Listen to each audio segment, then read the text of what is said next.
Kung naghahanap kayo ng affordable na private resort, try nyo na dito sa napuntahan namin kasi for as low as 4,900 pesos. Good for 10 packs na ito pero dahil may promo sila, pwede pa kayo magsama ng tatlo for free. At kung meron naman kayong kasamang dalawang bata na below 3 years old o kaya naman dalawang senior, libre na din. Hanggang 15 packs yung pwede nyong isama dito kaya napakasulit. Kaya tara, itutour muna namin ni Maynard sa inyo ang Laisha Garden Pool. Ang private resort na to ay located lang sa may Centella Homes, Barangay San Isidro, Montalban, Rizal. Kung wala kayong sasakyan papunta dito, ito yung commute guide. Sakay lang kayo ng Montalban Louvers at magpababa kayo dito sa may Louvers Mall. Sa tabi nito may pila ng tricycle na color pink. Sakay kayo doon at sabihin nyo lang sa may Centella Homes kayo sa may Alpha Mart. Sa tapat nito ay may daanan at lalakarin nyo lang yan ng konti at nandito na kayo sa may Laisha Garden Pool. Kung may sasakyan naman kayo para mas madali nyo silang mahanap, pwede nyo ipin sa Google Maps yung name nila. Pagpasok pa lang dito nakaka-relax na sa dami ng halaman. At bubungad sa inyo ang kanilang pool na 3 to 4 feet na meron ding jacuzzi. Mamaya ipapakita ko sa inyo pag binuksan na yan kasi lahat ng guest dito ay may libreng 1 hour na free bubbles. Sa gilid nitong pool, marami kayong pwedeng matambayan at meron pang wooden swing. Marami kayong mga Instagrammable spot dito na pwede nyong aurahan. Dito naman sa loob ng kanilang glass house, naka fully air condition to tapos ito yung sala nila na may malaking sofa. May smart TV din na 50-inch na pwedeng mag-YouTube, Netflix o kaya naman mag-video, okay? Ang maganda dito, naka-soundproof yung glass house nila kaya magsasawa kang kumanta dito.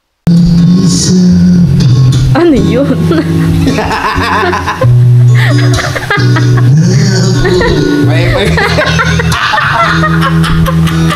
Tapos kung gusto nyo namang mahiga saglit, meron ditong higaan sa taas. Meron nga pala sila ditong 5G wifi kaya pwede kayo mag-chill muna dyan sa taas habang nagsi-cellphone. Sa tapat naman nito, nandito yung kanilang dining area at kitchen. Halos kumpleto na yung gamit dito sa kusina at may mga appliances na refrigerator, electric kettle, rice cooker, microwave at induction cooker. Meron na nga rin sila ditong mga utensils at iba pang gamit. At may libre na rin guys na libreng galon ng tubig. Diba hindi na kayo mahirapang magbitbit ng tubig. Ang isa sa nagustuhan namin dito sa Laisha Garden Pool, pwede kayo magpaluto sa kanila kung wala na kayong time mag-prepare ng food. At grabe guys, masarap yung pagkakaluto nila. Tingnan nyo naman yung gulay, half cook lang. Buong pamilya nga namin talaga nasarapan sa luto nila. Buti na lang meron na silang paluto dito kaya hindi kami napagod ni mami. Kapag kasi may mga staycation, minsan kami nagluluto o kaya naman umu-order na lang. Ngayon nagpaluto kami, talagang sure na mainit yung mga pagkain namin kaya sobrang sarap. Next naman, ito yung kanilang CR. Malinis ito at hindi masyadong masikip. Tapos may shower sila na may heater. Hindi ka mahihirapang maligo dito kung lamigin ka. Yung mga pinakita ko sa inyo, yun na lahat yung kasama kapag nag-book kayo nung 4-9. Kung gusto nyo namang may kasamang room, may additional itong bayad. At nandito yung pwesto sa taas at merong coffee table sa tapat. Ito yung makikita mong view dito habang nagkakape ka. Kapag kinuha nyo tong additional room, ito yung loob. Naka-air condition, may dalawang double deck,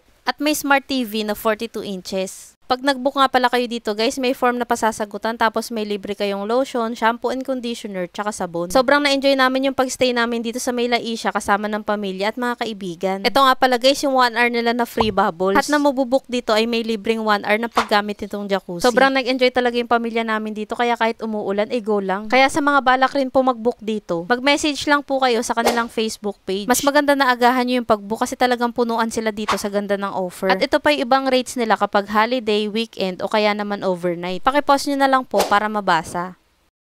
Super na-enjoy namin yung pag-stay dito sa may Laisha Garden Pool. Sobrang hands-on sa business yung owner nito at ang bait pa kausap. At ito nga pala si Sir Jan na owner nitong Laisha. Kaya kapag nag-book po kayo, si Sir yung makakausap nyo. Marami pa nga pala kami ni Maynard na i-share sa inyo ng mga sulit na pasyalan, kainan at kapihan. Kaya para mas updated kayo sa mga mapupuntahan namin, huwag nyo kalimutang i-follow ang aking mga social media accounts. Yun lang, maraming salamat po sa panonood. Bye!